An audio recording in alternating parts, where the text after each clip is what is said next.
Assalamualaikum warahmatullahi wabarakatuh. Salam kenal adik-adik kelas 12 IPS 1 dan kelas 12 MIPA 9. Perkenalkan di sini nama Ibu Yuli Sikawati yang akan mengajar kalian materi statistika ya. Ibu dari PPL dari Unimus ya. Dan di sini Ibu akan menjelaskan materi tentang statistika. Jadi PJJ kita yaitu penjelasannya menggunakan video ya. Insya Allah Ibu upload di YouTube, kemudian Ibu share linknya. Langsung aja ya. Jadi yang pertama kita akan belajar tentang tabel distribusi frekuensi.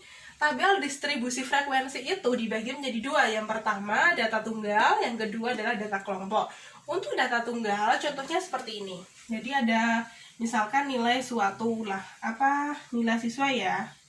Misalkan di sini nilai, kemudian turus, kemudian di sini frekuensi.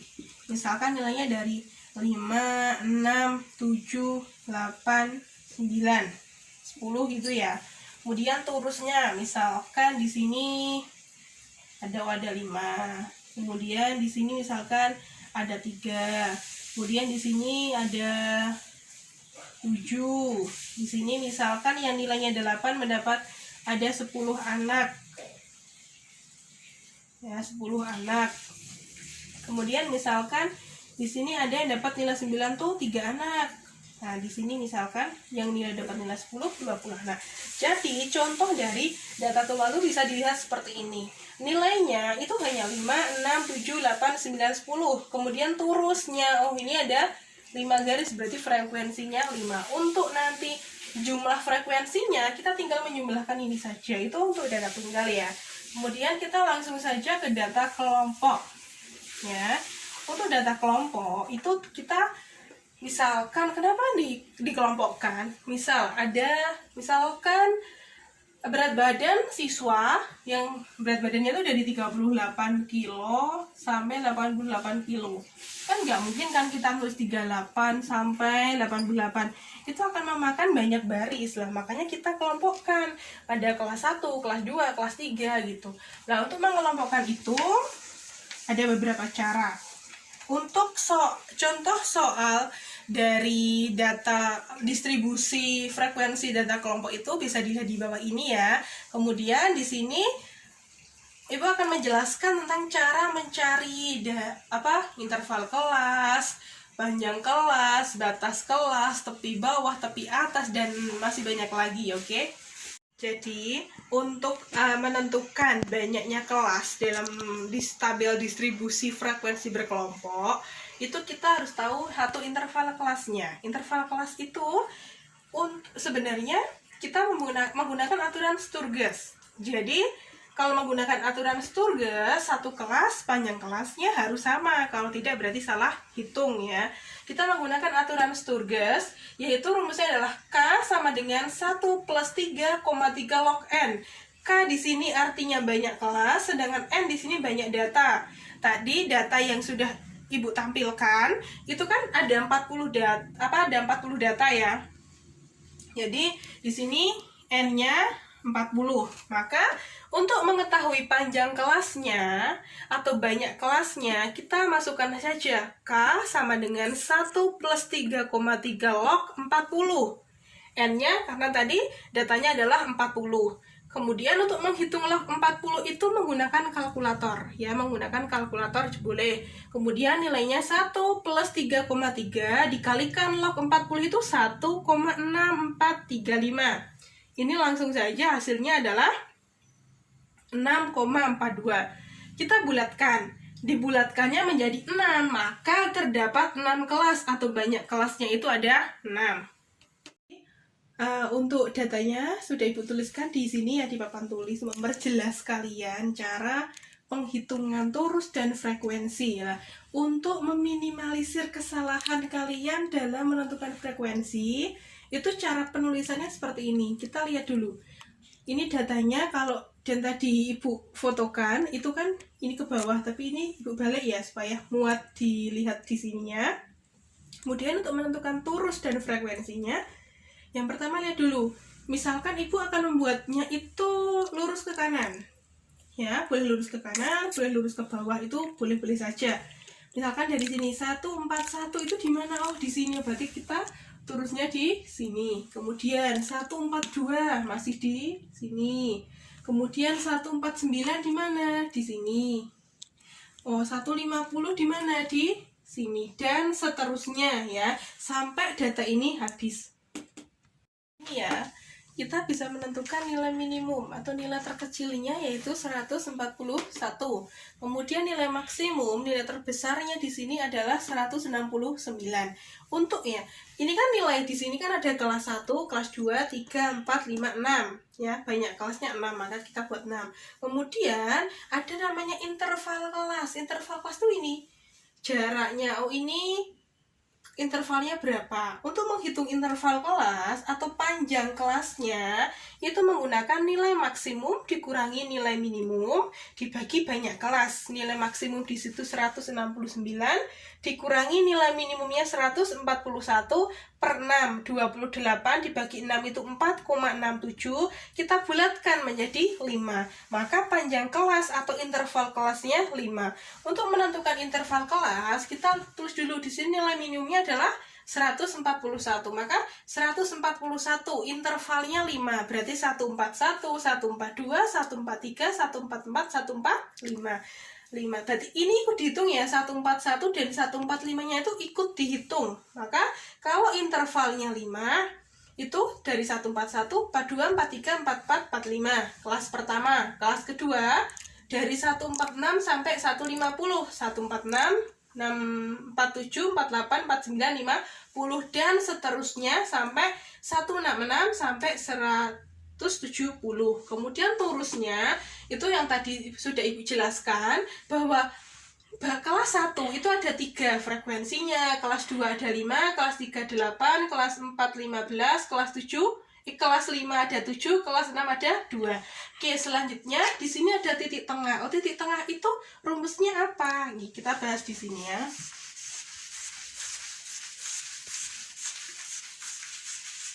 Nah, sebelum kita bahas ke titik tengah, kita harus tahu tentang batas kelas. Jadi kita harus tahu tentang batas kelas. Ya. Batas kelas pertama, batas bawahnya berapa di sini? 141. Batas atasnya 145. Jadi ini batas kelas 1 bawah atas. Itu ya. Ini kelasnya. Kelas ya.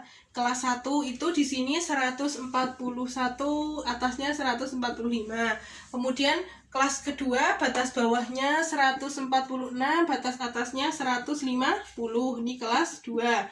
Kelas 3 di sini batas bawahnya 151, batas atasnya 155. Kelas keempat batas bawahnya 156, batas atasnya 160. Kemudian kelas 5 batas bawahnya 161, batas atasnya 165. Kemudian kelas 6 batas bawah 166, batas atas 170. Gitu ya. Itu batas kelas ya. Kemudian untuk mencari nilai titik tengah itu menggunakan rumusnya adalah batas atas dikurangi batas bawah per 2. Contoh yang kelas 1, batas atasnya berapa? 145. Maka contoh titik tengah yang kelas 1 ya, 145 ditambah, maaf ya ini dijumlah ya. Batas atas ditambah batas bawah dibagi 2. Batas atasnya 145, batas bawahnya 141. Nilainya adalah ini bagi 2 ya. Kalau dijumlahkan sama dengan 286 dibagi 2, nilainya adalah 143 ya. Maka nilai titik tengahnya kelas 1 adalah 143. Kemudian untuk titik tengah kelas kedua, 3, 4, caranya sama. Tapi kita hanya bisa menghitung satu kali saja, yaitu kelas 1. Kelas selanjutnya tinggal menjumlahkan dengan interval kelas. Di sini interval kelasnya berapa? 5. Berarti 143 ditambah 5 berapa? 148. Kemudian 148 ditambah 5 berapa? 153. 153 ditambah 5 berapa? 158. Kemudian 163. 1, 2, 3, 4, 5. Kemudian yang kelas ke-6 adalah 168. Maka nilai titik tengahnya yaitu 143, 148, 153, 158, 163, 168. Jadi cukup mencari satu saja, kemudian kita tambahkan dengan interval kelasnya. Kalau kalian mau menghitung semuanya juga boleh, karena hasilnya juga akan sama saja, gitu ya. Kemudian yang selanjutnya kita akan belajar tentang tepi atas dan tepi bawah, ya, atau namanya adalah tepi kelas atas dan tepi kelas bawah. Tepi kelas. Jadi yang pertama adalah tepi kelas atas. Tepi kelas bawah dulu ya. Tepi kelas bawah. Yang kedua, tepi kelas atas. Untuk tepi kelas bawah, itu dari batas bawah, ini batas bawah dikurangi 0,5. Jadi nanti dikurangi 0,5. Kemudian untuk tepi kelas atasnya ditambahkan 0,5. Contoh untuk kelas 1. Kelas 1 dilihat tepi bawah dulu. Tepi bawah. Tepi bawahnya ini satu batas bawah, batas kelas bawah dikurangi 0,5. Berarti 141 dikurangi 0,5 sama dengan 140,5. Kemudian tepi atas. Tepi atasnya adalah 145 ditambah 0,5, hasilnya 145,5. Kemudian coba untuk yang kelas 2. Tepi bawah. Tepi bawahnya di sini untuk kelas 2 yaitu 146. Berarti 146 dikurangi 0,5 sama dengan 145,5. Tepi atas. Tepi atasnya yaitu 150 ditambah 0,5 atau 150,5 gitu ya. Maka dapat disimpulkan di sini kan bisa dilihat kalau tepi atas kelas 1 sama dengan tepi bawah kelas kedua, maka semuanya akan berlaku sama. Ketika tepi atas kelas 1 akan sama dengan tepi bawah kelas 2. Tepi atas kelas 2 akan sama dengan tepi bawah kelas 3. Tepi atas kelas 3 akan sama dengan tepi bawah kelas 4. Tepi atas kelas 4 akan sama dengan tepi bawah kelas 5. Kemudian tepi atas kelas 5 akan sama dengan tepi bawah kelas 6, gitu ya. Jadi ini bisa diteruskan kalian. Oke. Untuk selanjutnya, kita akan membahas tentang materi histogram dan poligon frekuensi. Histogram itu apa? Poligon itu apa? Histogram itu sama aja hampir mirip dengan diagram batang. Poligon itu yang diagram garis. Sama ya, hampir sama. Nah, kemudian dari nilai tadi, ya, nilai tabel distribusi frekuensi berkelompok tadi, kita akan buat itu menjadi sebuah diagram atau histogram dan poligon seperti ini. Nah, ini sudah Ibu gambarkan. Kemudian sebelum kita menggambarkan, kita harus tahu batas kelas ya. Sudah Ibu tuliskan di sini tepi kelasnya. Jadi tepi kelas 1, 140, tepi kelas atasnya ini seterusnya ya, bisa dilihat. Kemudian untuk tabelnya yang berdiri itu frekuensinya, yang bawah itu adalah nilainya ya. Ini tak tambahkan nilainya. Kemudian di sini itu Ibu kasih tanda seperti ini, itu artinya apa? Kalau dalam suatu koordinat itu kan mesti kita diawali, kalau atas nilai awalnya 1, bawah juga harus mengawalinya dengan angka 1. Artinya sama jaraknya. Nah, untuk ini kan 140, kan kita nggak mungkin kan nulis dari 1 sampai 139 itu kan akan panjang sekali. Maka kita buat seperti ini. Kayak misalkan kain panjang dikerutkan, nah biar agak dikerutkan itu ya, artinya mewakili panjang 1 sampai 140 ya, diwakilkan oleh ini. Kemudian untuk menentukannya kita tuliskan batas bawah, batas atas, batas bawah, batas atas sampai selesai gitu ya.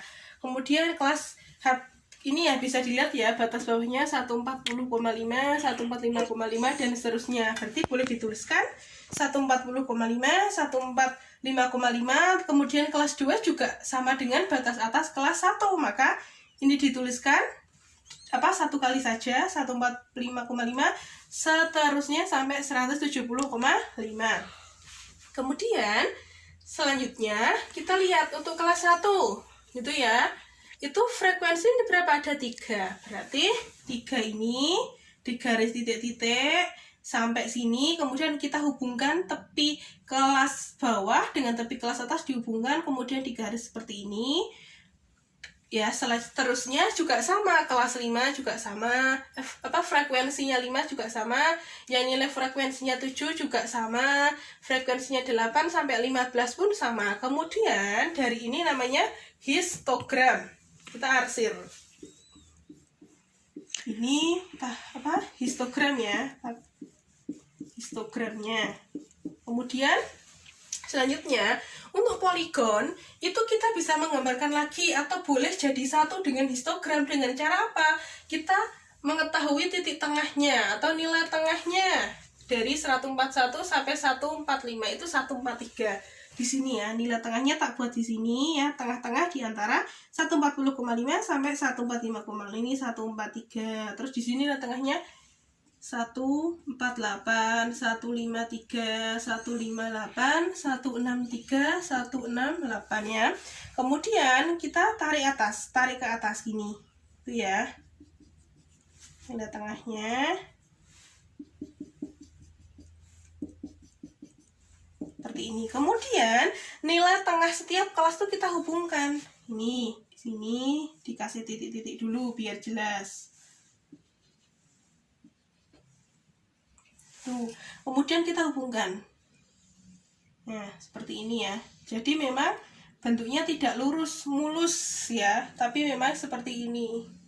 Sesuai dengan keadaan titik-titiknya.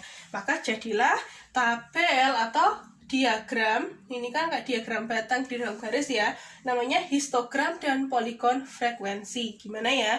Kalau nanti tidak jelas bisa ditanyakan di video conference kita. Oke.